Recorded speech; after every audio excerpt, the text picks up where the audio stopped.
பாஞ்சாலி உன்னிடத்தில் வேலை கேட்டாள், அந்த பார்த்தனவன் உன்னிடத்தில் கீதை கேட்டான்.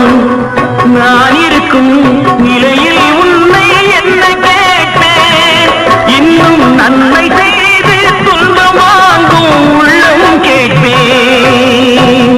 நன்மை செய்து துன்பம் வாங்கும் உள்ளம் கேட்பேன்.